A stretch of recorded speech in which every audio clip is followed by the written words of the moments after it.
We got a couple of good updates regarding the MrBeast situation. First of all, on Twitter, I'm not calling it X, by the way. On Twitter, the dog pack guy, a former employee of MrBeast, who posted a video and got over 10 million views exposing sort of what he saw while working for MrBeast. So he dropped this tweet on August 5th saying that he's going to post something essentially in 48 hours. And then not too long ago last night, around 12 hours ago, he posted this showing 24 hours. So tonight, August 6th at 9 p.m.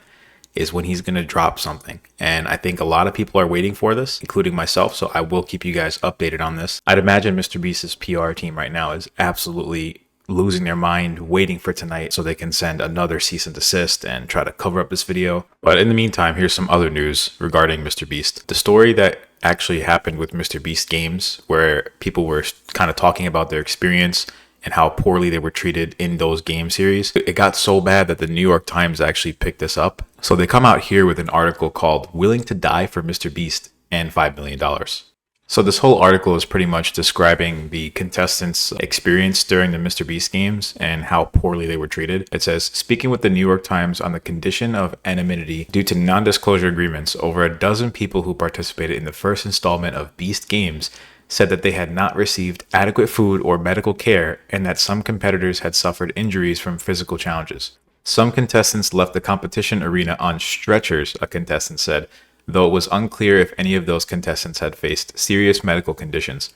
Another described watching fellow contestants vomiting and appearing to pass out. There were several hospitalizations. So that's obviously not great. I mean, there's other game shows like Ninja Warrior and stuff like that where, you know, people can get harmed. But typically when you sign up for a game show like this, you're probably not expecting to get absolutely physically demolished. Sure, you might, feel a little bit of pain here and there, but you're probably not expecting to be starved, to pass out, to be carried out on a stretcher.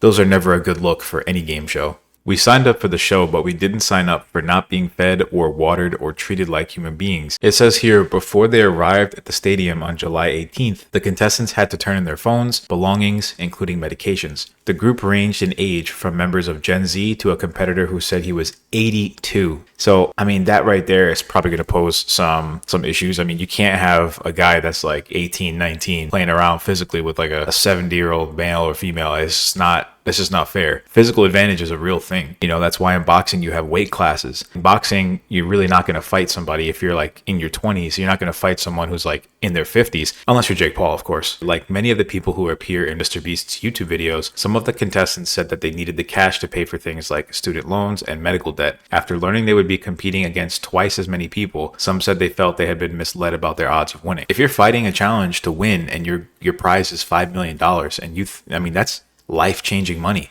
That's even, that can change your family's life too, and your friends. You go in there thinking like you have a chance of being 1 in 1,000 to win. Now you're basically 1 in 2,000. That's already not a great start. You can see here it says, one meal described by several contestants included a tiny portion of cold oatmeal, 1 hard-boiled egg, and a few pieces of raw vegetables. That's pretty healthy in a sense, but cold oatmeal, bro, come on. You got to eat that warm. Not only were the meals terrible, but apparently some of the contestants said that they had not received their medication on time, like this contestant's situation. Despite reassurance that contestants' medications would be distributed to them when needed, several contestants said that they had not received their medication on time, including one contestant who needed insulin, instead receiving it hours or even days after their scheduled dosing times. One contestant said she had initially been denied the food she required to take her medication and had been told by the staff members that she didn't actually need to eat. After asking repeatedly, she was given half a banana. Why would you give him half a banana? Why not the whole thing? It doesn't cost much to give somebody a banana. Man, that's kind of crazy. That's like they're just giving the bare minimum after someone's complaining about needing food to have with their medication. We're all just looking up at the sky, screaming at him like he's God.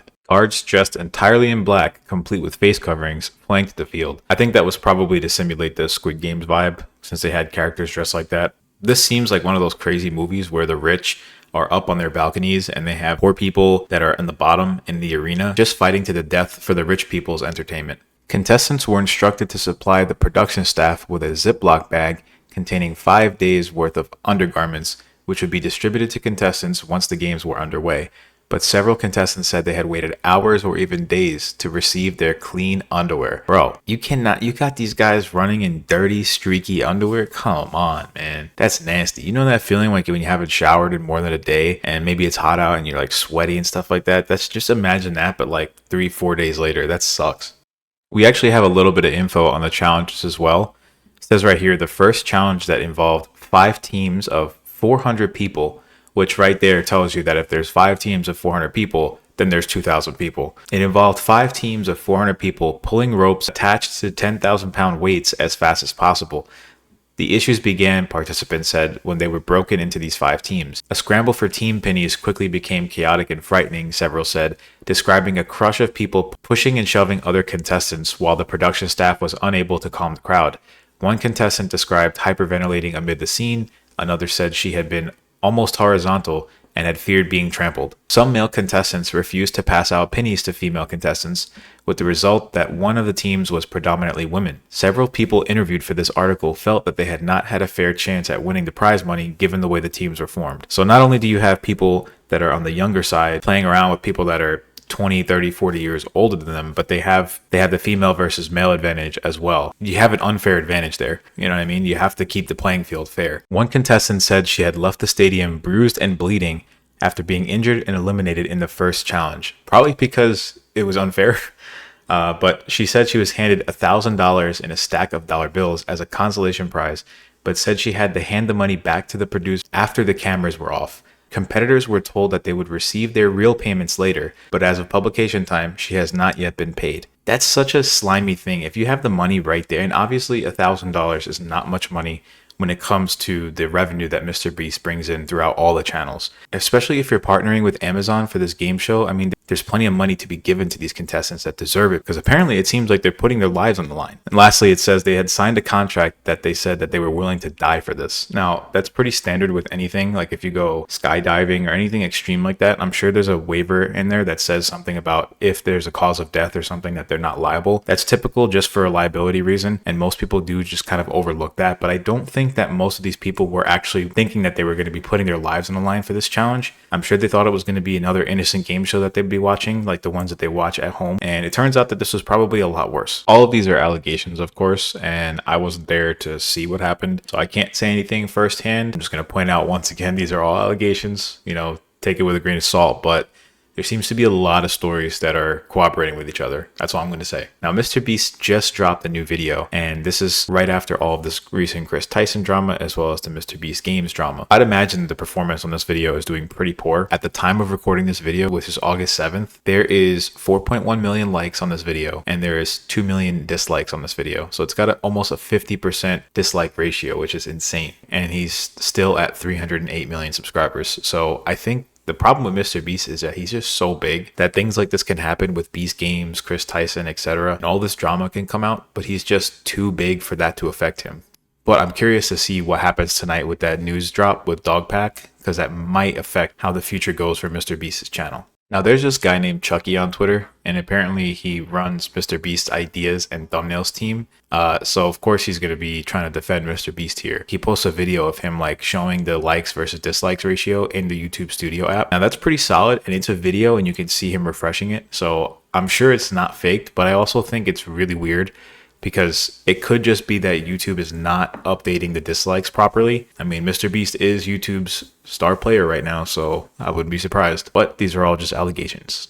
But you could see here at the time of the video, so it had 535,000 likes at the time within 54 minutes of being uploaded, and it had 277 dislikes. That's pretty insane. Chucky shares a screenshot where it shows that there's 1.9 million likes and only 13,000 dislikes with a like to dislike ratio of 99.3%. Now, there are so many videos covering these new recent dramas with MrBeast. The Dogpack video itself that has 11 million views already. So it's pretty much obvious that there's no way that there would be a 99% like to dislike ratio on a video that was just released after all this drama. It has to be lower than that. That's not realistic. I don't encourage people shitting on another channel like that after recent drama, of course, but it's pretty much inevitable. I mean, it happens all the time. There's just too many eyes on this. I remember when YouTube removed the dislikes, they said it was to protect small channels. Really, all it does is protect these bigger channels that put out either crappy videos or shady videos from being disliked. It also makes it harder to detect scams since you can't see the dislikes on a video that might be a scam. Apparently, the creator of the dislike extension came out with a tweet and claimed that 87,000 users using the extension disliked the video with only 56,000 liking it. So if there's 87,000 users that disliked the video, and in these screenshots it shows way less than 87,000 dislikes, something is clearly inaccurate here. He goes on to say a very good portion of these users were created a long time ago. If we want to believe that these dislikes are botted, someone would have had to come up with this plan over a year ago, create tens of thousands of fake accounts, keep realistic looking activity on these accounts for at least this past year, pretending to be real people, and only today would they attack MrBeast. Regarding the figure in the screenshot, I simply do not see it possible for the video to be performing better than the channel average despite all the controversy. It could be that YouTube is not updating dislike counts in YouTube Studio for some reason. And yeah, he makes a good point there. It's just not possible for the like to dislike average being better than the channel average when all this controversy is surrounding his channel.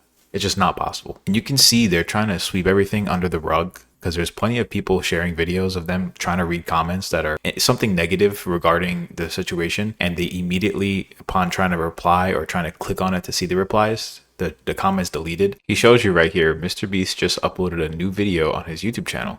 Notice how there's not even a single negative comment talking about his expose. It looks like YouTube is hiding all the negative comments for him. And he shares this video just scrolling through all the stuff. So you can see here, he tries to click on heavily monitored comment section LMAO. So you can see if he tries to click on the replies or click on the comment to reply to it himself, it just says an error occurred, which means the comment is no longer there, which means it has to have been deleted. Now, I think also the reason that comments aren't showing up on the channel is because on YouTube, you can put a filter for the comments and for certain words, and that it will allow people to comment, but that comment won't show up on the channel if it has one of those words that you have in the filter. But there's a way to skate by this because it goes directly by how you type the comments that you don't want to be seen. I guess bro isn't going to address allegations. Notice how they didn't put any spaces and the comment comes through. You can see it on his channel. I just took a screenshot of it today. What's even more weird, there's just so many comments here that don't have any replies whatsoever, but they have thousands of likes. You know, like you see this channel, this thing says, "Give us Chandler, bro." 21,000 likes and not a single reply. But you could see a lot of these comments are the same. Like there's this one here, 1.7, 1.5, 4.4. You know, there's all 10,000. Maybe they're bots or something. I'm not sure. It's just really weird to see that MrBeast responds to the Chris Tyson situation, but he doesn't respond to a situation that actually involves himself. It's just super strange to me. And you know he sees all the stuff. He's too big not to. So, you know, not a single response from him yet on YouTube, Twitter, any of his social medias. He hasn't really acknowledged it yet online. But he's sitting here deleting comments, and he's got filters on his YouTube videos so that you can't comment certain things. The dislikes really show how people feel about what's going on right now. And I think it's better for him to just actually say something about it instead of just trying to cover things up. Because if you're really not guilty, you're not going to sit there trying to cover things up and delete comments and try to hide things and make everything look like it's all perfect by sweeping everything under the rug. That's just not the way to do it. So I really think he should just respond to this. I'm sure he's got something planned, but we're going to see after tonight what happens when this new video from Dogpack drops. And until then, I'm going to see you guys in the next video because I'll keep you guys updated on all of this. Thanks for tuning in. Leave a like if you enjoyed, and I'll see you guys in the next one. Peace.